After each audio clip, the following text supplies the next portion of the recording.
Bonjour à tous et bienvenue sur cette série Zoom sur une bataille. Aujourd'hui nous allons parler de la bataille de Caporetto, une bataille qui a eu lieu durant la Première Guerre mondiale. Nous sommes fin août 1917. Depuis le 23 juin 1915, 11 affrontements ont lieu entre l'Italie et l'Autriche-Hongrie. On parle des batailles de l'Isonzo, fleuve traversant aujourd'hui l'Italie et la Slovénie. L'objectif principal, c'était de capturer le port austro-hongrois de Trieste dont la majorité des habitants étaient italiens. L'armée italienne, après avoir reçu de l'aide militaire française et britannique, semblait être destinée à prendre le dessus sur le front de l'Isonzo. En effet, l'Autriche-Hongrie, engagée face aux Russes, est au bord de la rupture. Mais l'Allemagne ne tolérait pas qu'un de ses alliés s'écroule, et décida de renforcer l'armée austro-hongroise.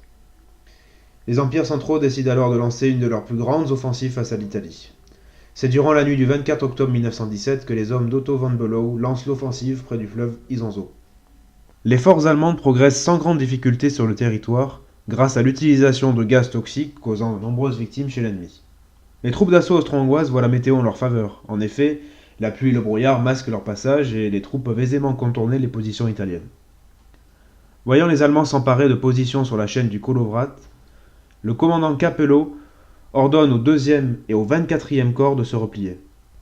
Le 25 octobre, 28 km ont été gagnés par les troupes allemandes et le général Luigi Cardona ordonne le retrait de ses troupes vers le fleuve Tagliamento.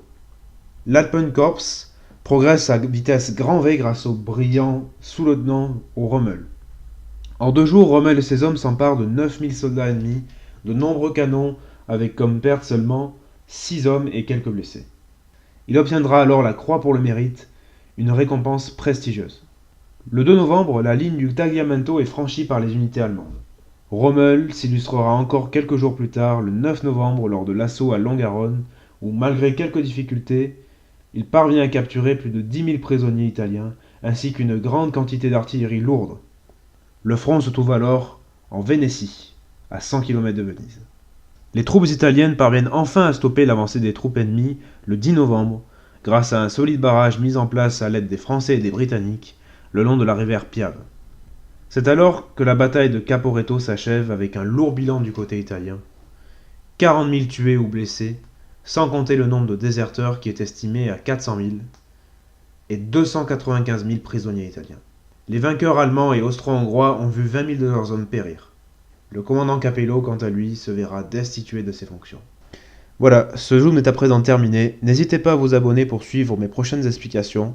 Sur ce, à bientôt.